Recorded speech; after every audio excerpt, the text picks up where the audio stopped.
This is Killer Innovations, a show about ideas, creativity, and how you can innovate. Welcome to the Innovator's Garage, where you learn to create your next game-changing killer innovation. Welcome to Killer Innovations. I'm your host, Phil McKinney. We are live here in the studio. Just came back from a little travel to California. So we are live here. So if you're listening live, whether you're on BizTalk Radio or whether you're listening to us on our Facebook Live feed, join in. You can actually go over to Facebook, just search for Phil McKinney, and you'll see the feed on the page.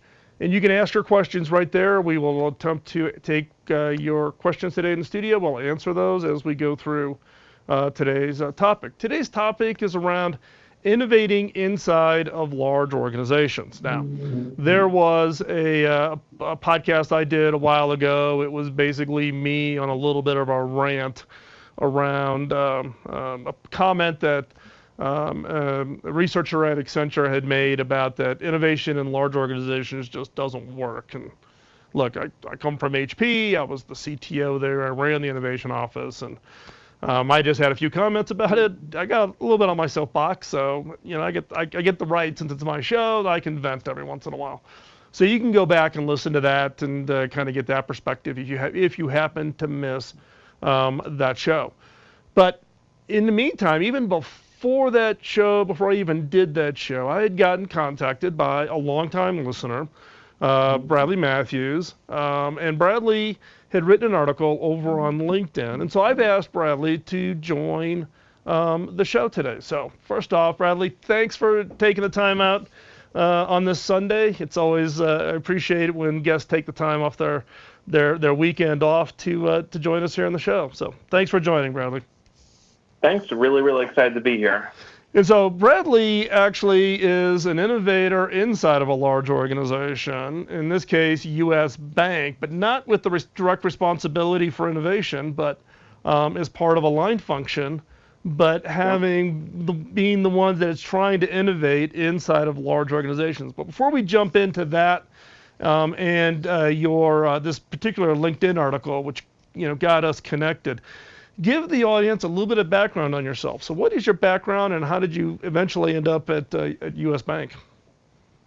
Yeah, so it started off probably what you and most of your listeners would consider a traditional path. I got my first computer, an Apple IIe, way back when, started programming on it, then learning assembly, hooking it up to the outside world. So actually had it connected to the chagrin of my parents to kind of anything and everything I could control in the house with it. And really just started tinkering with robotics throughout late elementary school and high school. And then as I got into university, wanted to continue that. So I actually started as mechanical engineering, was building robotic systems, focusing on autonomous vehicles, and then saw after about 2 years of that the mechanical engineering space was not really where the challenges of robotics were. It was really in the software side.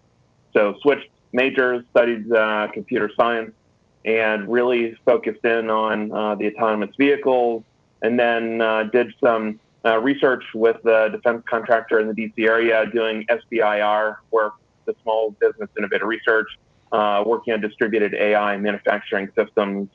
And all of that took me to decide to move to DC, start in consulting, and that's where the shift to what your listeners would probably consider non-traditional, where I started working in financial services, and started as a business analyst, doing technology development, and then really just hunkered down into kind of understanding the needs of large banks.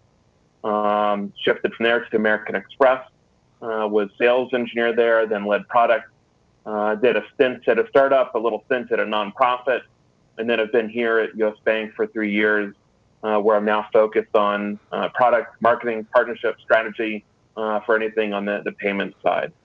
So the payment side, so this is everything from like credit cards, debit cards, virtual cards, gift cards, all of that.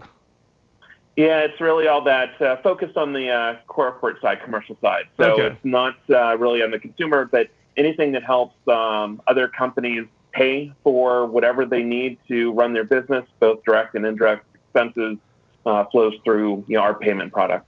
So we're gonna get through it a little bit later about war stories of trying to be an innovator in a functional role within an organization, because you're not part of the innovation team at US Bank. You work with the innovation team, but you're not really part of the innovation team at US Bank. Correct. Yeah, we have an innovation department, which is fantastic, led by Dominic Venturo, and their mandate is to really watch for trends that are far off in the future, test them, and see if there's something that can apply to the bank in the future. They're also responsible for building out a culture of innovation. So they hold training, they facilitate sessions, workshops, and so on to really ensure that innovation is part of the DNA in the bank. But you're right, my role is not within there. Work very closely with that team, but my innovation responsibilities are really more bottom up, to really take it and from kind of the field, bring it out, try to drive that culture up to match when they are bringing down a more foundational approach. So let's take a step back. I'm trying to remember how long ago it was when you wrote this article that appeared over on LinkedIn on kind of the, I have the 7 laws of innovation. You kind of come up with your own list of 7, which is a combination of, again, lessons learned as you've been through this multiple times. It was really the items in that list just, really hit me as something that, I could resonate with a bunch of them. And I just thought it was something that the listeners would love to hear about. So let's walk through that article. What was the impetus behind the article? What drove it? Was it just you sharing, or frustration, or all the above? Yeah, no, it was one where it was really excitement. So we had just finished a project that for us was very quick. So I mentioned it when you were talking before the show, that we took a product from ideation to launch in 6 months. And I'll tell you right now, in an organization the size of US Bank or the size of large corporations, you do anything from start with something on a piece of paper to launching something in as big of a business as 6 months. That is amazing. Yeah, it was really challenging, but it was very exciting. And it was actually on the plane ride home from our big marketing launch at a conference that I started writing these down of how could we replicate this? How could we look to actually shrink it to go faster than 6 months? And then as I started putting this down, it was absolutely something that I wanted to share and make sure that others that were in a similar situation could take advantage and learn from. So let's walk through then the 7 things. These are the things that you've learned, or kind of quantifying kind of those elements and advices that you would want to make sure you don't forget, because you just came off of a big success and you want to make sure that teams that you're going to be working with going forward can apply those. So let's walk through those 7. Sure. So the first is speed is your friend. And what we found is we needed to do things very quickly. And obviously that's just counter to a lot of the processes that we have within the bank, or really any large corporation. And what we talked about is at the end of some of these time challenges of if we would have taken our time, would it have worked? And specifically for us to go from that ideation, 30 days later, we set a goal that we would have held client sessions and would have put in front of them a prototype of the system. And we actually hit that 32 days. And we said, if we would have taken our time, could we still have achieved it? Because we had expended a lot of political capital. We had spent, tremendous, time outside of the, 9 to 5, just burning through to really get that done. And a simple question, could we have done it if we would have gone slower? And actually the answer is no, that having that deadline of 30 days was one that both excited people to help rally around us, to motivate them to move forward. And that's why we're able to say that speed is our friend, and would absolutely encourage others to not set a slower time frame. Go for really that audacious time frame and get it done quickly. Great. And then, so in the case of this case, speed became your friend. as far as really driving that? What's another one that was important for you? Yeah, another one is it's okay to challenge no. And this is one that we heard throughout the project, where we'd go and say we need to do X, whether it's something doing it within a certain time frame or doing something that was just new for the bank or a different way. And you'd often hear no. And we would have to work with them, work around them, whatever it might be, to really get to the answer. I have to apologize. We're going to jump to commercial break here. We're going to ring a little bit long here. Sorry about that. We'll come right back. And we're going to pick up the conversation. We're going to continue on this challenge of no. So don't go anywhere. We'll be right back after this quick commercial break. Don't go anywhere. We've got a lot more conversations with Bradley here this morning. You don't want to miss it. And we'll be right back after this quick commercial break. Biz Talk Radio.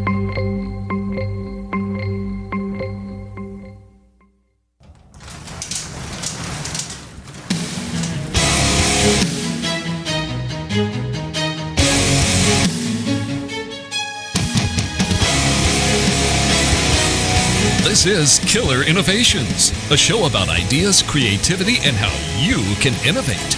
Welcome to the Innovator's Garage, where you learn to create your next game-changing killer innovation. Welcome back to Killer Innovations. I'm your host, Phil McKinney. Before we hop back into the segment here, the one thing I do want to share with you is just do a quick shout out, thank you to one of our longtime sponsors, and that is Zoom. So just as we use Zoom every day here, I use Zoom every day in my day job as a CEO, where I have teams scattered out all over the world.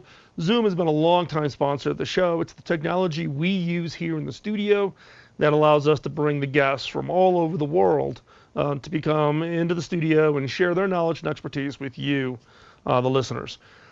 In our relationship with Zoom, Zoom's financial support for the show actually flows through to our charities, which is the Hacking Autism and Pioneer Education Africa, which is the school that we are building in Bugesera, Rwanda. And you can feel free to join and support those sponsorships on your own. We would appreciate that. But Zoom is also made available free account. So if you want to try out Zoom, see what I rave about and why I'm so excited about these technologies, allowing you to work better from home, better while you're on the road, bring your teams together, check it out. Just hop over to killerinnovations.com/Zoom. It's a free account, and that free account will allow you to host video collaboration with up to 50 people. So check it out, killerinnovations.com/Zoom. So Bradley, before we had to hop off to the commercial break, that's the one thing in radio, right? You know when you hit that clock, you got to be ready to jump to that commercial. So that was, I'm out of practice. I'm going to just blame it for the fact that I haven't been in the studio for a couple of weeks, so I'm out of practice. So let's pick it up. You were talking about challenging no. The fact that we all get no as an answer. Just don't take no as the final answer and walk away, but challenge that. So let's pick up where your train of thought on that. Yeah, so it's always, trying to get to a yes. And if somebody says no, it's okay. And I obviously would push and advise to push back gently, right? Is there a different way we can approach it? How can we get the yes? And the biggest learning is simply don't go to them with a solution where they can just say, no, that's not going to work. Go to them with the problem and ask them, how can you help us, get to that solution? Right. And by doing that, they're invested. They want to help you, and you're going to get a lot more to yes. And that kind of feeds into your next item, which was kind of this reduce, reuse, recycle. You don't have to bring something in new. You can leverage the assets an organization already has. Yeah, and that one is especially important for us as a large bank or any large corporation where you may have a long development cycle. For us, we have a number of risk and compliance issues that we just have to work through that are in queue. Obviously, a number of maintenance items. So for us to develop anything new can be a pretty lengthy window. Right. So we have a number of assets that are available, and if we can take those and reuse them, figure out a different way to leverage them than perhaps what they are intended but still work, that allows us to move much faster than trying to develop something from scratch. And what's the next one? Yeah, so the next one is really around becoming a poster child. And for us, this is one that's important that the executives in any group want you to succeed. They want you to be able to move fast and to be able to tout that, yes, they're moving quickly. And so if you can start to build that confidence that you're going to be successful, then they can stand behind you and really tout you as success, help to remove challenges, and really hold you up of, yes, we too can move quickly. I love the next one, which is this, the line you use, which is recognition is not a bribe. Yeah, I obviously in financial services have to be very careful about bribes. There's no bribing anywhere, but recognition can be, close to as effective. And so what we found is just you're asking for people to do things, very quickly or that are outside the normal scope of their work. And so recognition goes a long way. And this can be just that quick thank you or using an internal system that does some recognition stickers, whatever. But we also did some big awards. So we've got these quarter-inch steel plate awards that are sitting on everybody's desk that are unique in and of themselves. But we did that for every person that touched the project, from even the smallest component. And now they're psyched to have been on that team and ready to help us with any of our next challenges. It is interesting. Just a little recognition, just the thank you, can actually really elicit a pretty strong emotional attachment. It's almost disproportionate to even to the level of recognition that you give somebody. What's another one of the 7 items? Yeah, risk and compliance are your friend. And this one, you can definitely be counter to large groups where, risk and compliance may have traditionally been seen as the naysayers or there to really, shut things down. But it goes back to bringing them in early. And so that's one thing that we do pretty consistently is they're there day one meeting with us on ideas, as crazy as they may be, but they can help guide us and basically give us insight of if you go this direction, you're going to be in trouble. If you go this direction, you're great. Could you do something like this that meets our compliance needs, but still does that meet your needs and objectives? And so getting them in early, making them your friends really helps to address that and make sure you're going to move forward. Yeah, well, this is one, Bradley's being a little kind here. We started off the conversation where we got on the show where he was pointing out that in that post where, Accenture was saying, innovations inside of large organizations just doesn't work. He agreed with all of my statements except for one. And the one statement that I've always been a proponent on, if you've been a long time listener to the show, is around stealth. Go quiet. Don't stick your head up, whatever. And Bradley was being gentle in the pre, and then he's actually dodged it here a little bit about Phil. I agree with everything you said except the stealth. And the stealth issue is when you're in a regulated industry, you don't have the choice. And actually, it's an interesting strategy that Bradley applied, which is, don't go silent and pop a surprise. Regulators don't like surprises. Trust me on that one. So you actually swing the pendulum to the absolute opposite end of the direction, which is bring them in right at the beginning and actually make them part of the process. So you're not trying to figure out the compliance issues in the last phase of deliverables. Consider that up front. So I'll call myself out on that one, Bradley, on the disagreement. And then your last one was about having fun. Yeah, having fun is critical, and I think this is something that traditionally startup cultures get right. You've got the classic foosball tables and everything that just helps you relax, enjoy yourselves, and if you're doing work you love, obviously the saying is you're not doing work, and for us that's really what it is. So we were a jeans culture, and we were just having fun along the way, having silly names for the project, pins and buttons that everybody could share, just to really have fun and enjoy what they were doing. Yeah, and I think that's interesting. We're going to actually, what I want to do in the next segment is actually to kind of give us a little bit of insight about inside U.S. Bank a little bit and how it's, the little bit of the challenges and the successes, right? I mean, I've had interactions with U.S. Bank years ago when I was CTO. Great leadership team, great organization. So I'd love to give a little bit of insight on you being a line function and how that innovation works. So don't go anywhere. This is where you really get the insight. You're not the only ones out there trying to innovate inside your organization. And yes, you can be successful. So stay tuned. We're going to be right back after this quick commercial break. You're listening to Killer Innovations on the BizTalk Radio Network. Biz Talk Radio.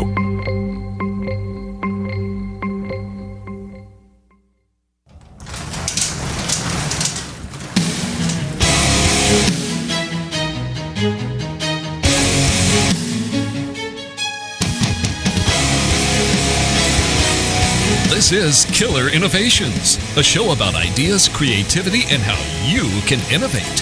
Welcome to the Innovator's Garage, where you learn to create your next game-changing killer innovation. Welcome to Killer Innovations. I'm your host, Phil McKinney. Before we hop back into this segment, I have to recognize yet another one of our sponsors. HP has recently signed on to be a sponsor for Killer Innovations. We'll start getting that more rolled out and that, but I wanted to let you know. Now, some of you may think I'm somewhat biased, given that I spent 10 years towards the end of my career there as the CTO at HP. I actually, when I was at HP, had responsibility for, the consumer electronic devices, things that you would buy in Best Buy or you would have as an enterprise, so laptops, workstations, all that kind of stuff. So this is actually the old group that I was the CTO of, has signed on. And again, it's part of the support, not only for the work and what we're trying to share here to keep our content free and available to everybody, but also supports our charities. So we don't have that sponsorship fully up and running. There are some ads running over on the site. So if you want to go over to philmckinney.com or killinnovations.com, you can click the ads and see what they've got going on over there. But we'll be announcing more of this soon. And I just wanted to extend a deep thank you to HP for the support for both what we do here in the show, but also the charity work, and see where we go. You can always go over to killinnovations.com/HP, and we will be keeping a page there updated as we move through the sponsorship work with them. So go check it out. They're doing great stuff, great products. We've actually have all HP gear here in the studio, and works great for us. And so check it out, and let me know what you think. So let's continue our conversation with Bradley Matthews, who's been a longtime listener of the show, but who's also in the line function role at U.S. Bank, trying to innovate inside of a large organization. So. And we were laughing before the show even started about, so Bradley, it's got to be an easy job, right? No hassles, no issues, no roadblocks, nothing, right? and look, even as the CTO, you think I'd have it easy in an organization, and believe me, corporate antibodies exist, and no matter what size of the organization. So talk with us a little bit about, your experience, because you were actually. You brought up a point. You were at American Express when American Express asked me to do a little phone-in session with American Express. So you've heard me. So we've actually engaged twice, once when you were at American Express and now at U.S. Bank. But talk a little bit about your experiences, what you've learned at being a function role in trying to be successful inside large organizations. Yeah, I think that probably the biggest lesson is just to listen. And for me, it's about listening to customers. So at American Express, I spent a lot of time out in the field talking to customers, understanding their challenges, their pain points, whether it's directly with something we had or just more generically. Also spent a lot of time in the operations centers, just listening, doing side-by-side, listening to the calls, complaints, challenges. So all of those were inputs for me. What was the biggest? Is there one? Long-time listeners of the show know I've always been big on standing in retail and watching customers buy HP product when I was CTO at HP. Is there one of those experiences that just kind of stands out where you heard something in a side-by-side or in an interaction with a client that was just like, wow, would have never have known this had I not been here? Yeah, the biggest one was just in watching the different people in the ops center help customers. When they would go into our tool, they could see information, but they couldn't actually help them. And they were asking the customer for their username and password to be able to get into the part of the tool that they needed to help. And they were doing it consistently. And so we were able to do some pretty quick development and make it so that any of the operators could go and become an admin on that client site, do the work they needed, and really help them out. So it was pretty quick, but it was such a painful process for every customer that was calling in. Yeah. Yes. So good. So you were talking about spending more time actually being with the customers, listening being Yep. a key element for success. Yeah, and so as we talk to customers, we at U.S. Bank are fortunate to have a more formalized program beyond those informal areas through advisory panels. So we have a group of customers come in and talk about their challenges, needs, and help us to bounce ideas off of them. And that was one of the first times that I went to those, heard some consistent challenges around accounting platforms. And at the end of the meeting, when we had our internal wrap-up of different things we heard and opportunities, I brought that up and said, hey, I've heard this, accounting problems, and, what might we be able to do to help that? And the reaction from some of the corporate antibodies was simply, we're never going to do it. That's a big problem. That's too big for us to solve. But that was actually the driver that allowed us to launch that product in 6 months. It was actually 9 months after that meeting that we launched an accounting solution that integrated the banking and accounting systems together to really help customers see items and insight that they would never have seen previously. Wow. So okay. So in this case, though, you got the antibody pushback. How did you get around the antibody pushback? We actually, between you and I and our listeners, just went through a different group. So it was one that. So you just did the dodge and avoid tactic then. Yeah, that's it. Yes, as I mentioned, don't accept no, and you can certainly work around. But in this case, we had an opportunity to focus in on a different set of customers that was outside the area of concern of this particular antibody, and get it out there. And the solution really is better suited for this market. So it was not that we had to go through them or should have. It just was an idea that came up there, but we were able to focus in on a different segment of clients and get it out into the wild. So in the process, though, now, okay, you've listened to the customer. In this case, you listened to them on the console. You came up with this idea.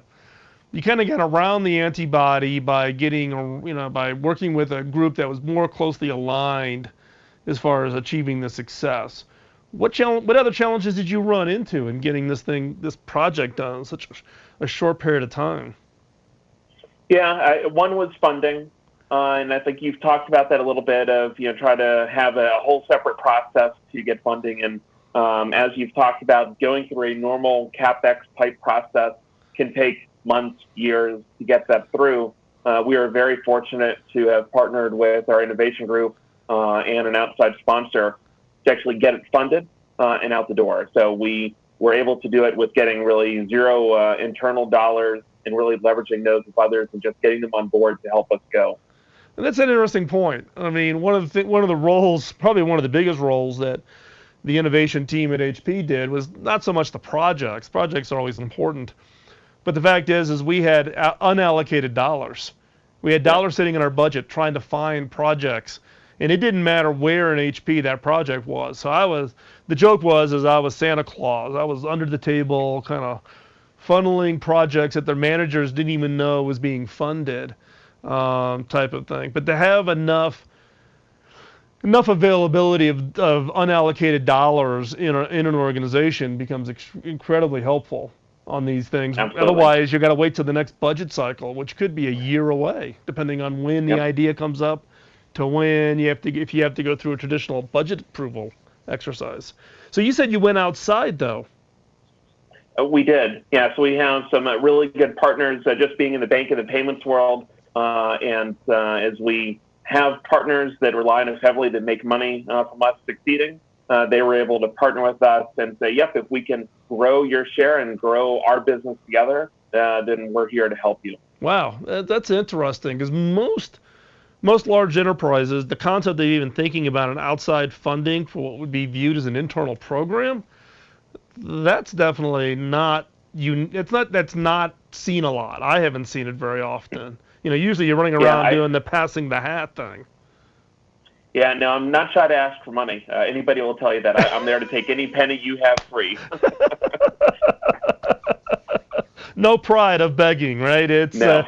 It's wherever, and that's the thing with being an innovator, right? Is you it's not about just that you own the idea, but if you don't figure out a way to get that translated through, then it doesn't become real, right? Yeah.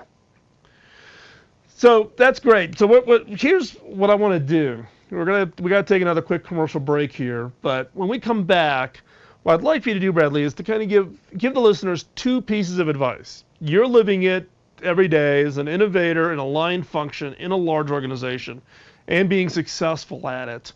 What would be the two pieces of advice that you would give our listeners based on your experience, what you've gone through, and the success you had? So you ready for that? We'll come back from the commercial break.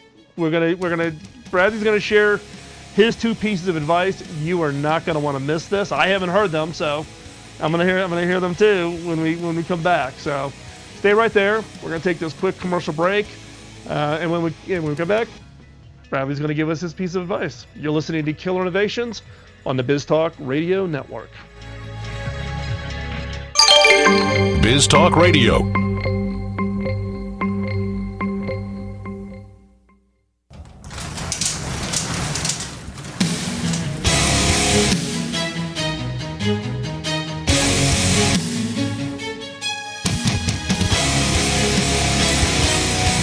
This is Killer Innovations, a show about ideas, creativity, and how you can innovate. Welcome to the Innovator's Garage, where you learn to create your next game-changing killer innovation. Welcome back to Killer Innovations. We're going to pick up our topic here with Bradley Matthews, which is talking around innovating inside of large organizations. And so Bradley's been sharing with us through this entire show kind of his lessons learned as being a line function within the large organization. In this case, he's been both at American Express and he's currently at US Bank. And what he's been able to do to be successful, even though he's not part of the innovation team, but still be successful in driving innovations within large organizations. As we left at the last segment, I had asked Bradley to share two pieces of advice to the listeners here on everything that he's learned. If he was advising somebody that was, wanting to be that innovator inside of a large organization. And Bradley, what would be those two pieces of advice you would give somebody? Yeah, I think it's really important to first always be learning, and second, always to have a partner in crime. So in this case, always be learning. You're pretty prolific as far as listening to podcasts and reading. So where do you source some of that information that you get, to stay up on kind of the latest thinking, whether it's innovation or something else? Yeah, for me, it's one, trying to always learn, whether it's innovation, technology, or just updates in my field and payments and banking. So I balance those, but I do a lot of podcasts, do a lot of books, do a lot of online reading, just LinkedIn posts. But probably the tool that I've been using the most recently is Flipboard, and it's one where I can put in just a variety of topics that I enjoy, whether it's again technology, banking, but just articles on wine or food or different things, and all those come in as a stream, and it just provides a little variety. And sometimes I get ideas from non-related topics, and that just helps me keep that balance and keep looking forward. And I think Flipboard is one of those tools that I think is underutilized, right? I've been on Flipboard for I don't know how many years. And I just looked. There's like I've got like thousands of followers, so I didn't even know I had that many followers who follow the board. Because I'll just flip things into things just to keep for myself, right? That I use as kind of an inspiration piece. And I get a lot. There's a lot of really good innovation boards on Flipboard. So if you're not on Flipboard, I would definitely encourage you to do that. Plus, you can pick subjects. And you do get kind of this random inspiration thing. I'm kind of since I was originally an architecture major, I'm a visual kind of a guy. So I like pictures, graphics, infographics. I really get into those kinds of things. The second piece of advice you give is have a partner in crime. Who's your partner in crime?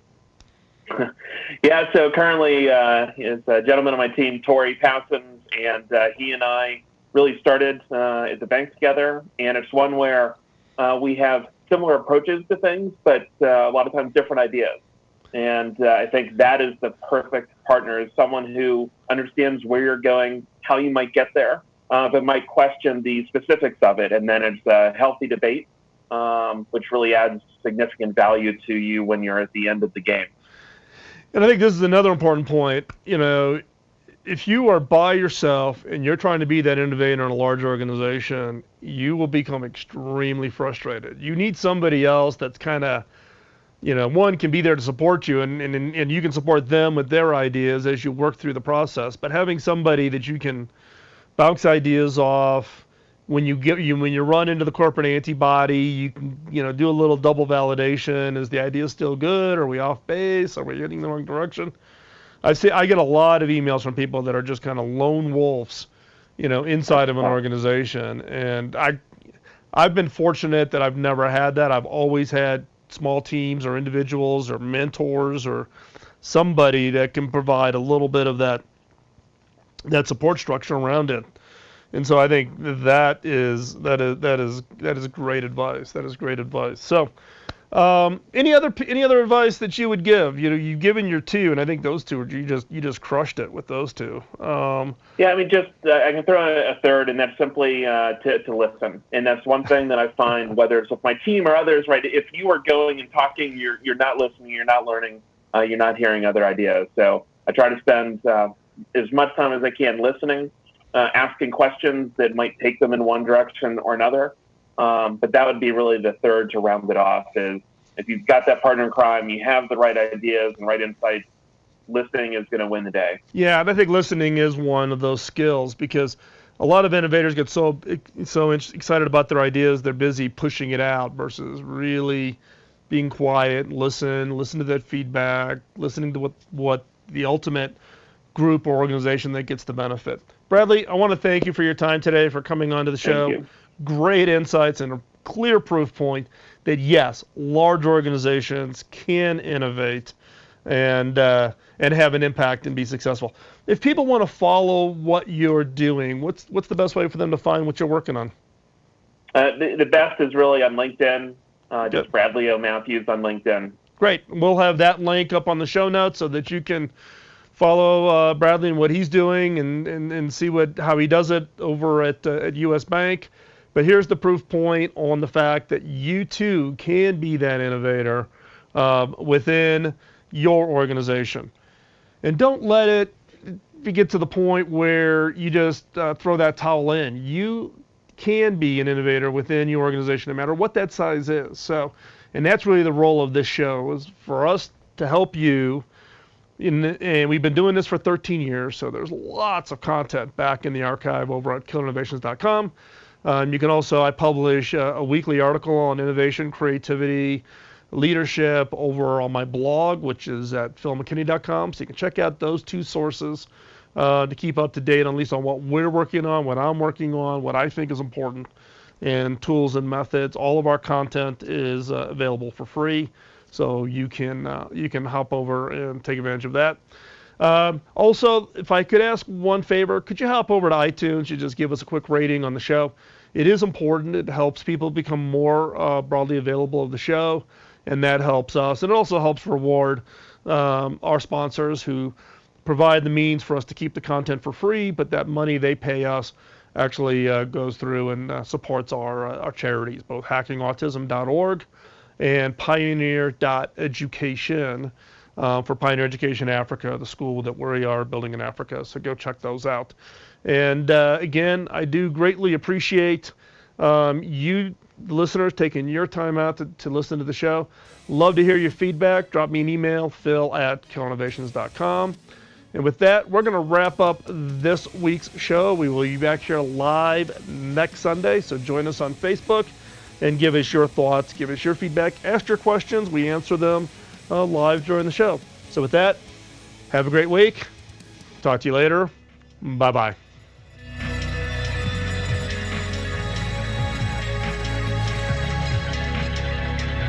The opinions you hear on Biz Talk Radio are those of the hosts, callers, and guests, and do not necessarily reflect those of this station, Biz Talk Radio, its management, or advertisers. The information on Biz Talk Radio does not constitute a recommendation, offer, or solicitation to buy or sell any product or service. If you have any questions about Biz Talk Radio, contact us at 817-274-1609 or at biztalkradio.com. Biz Talk Radio.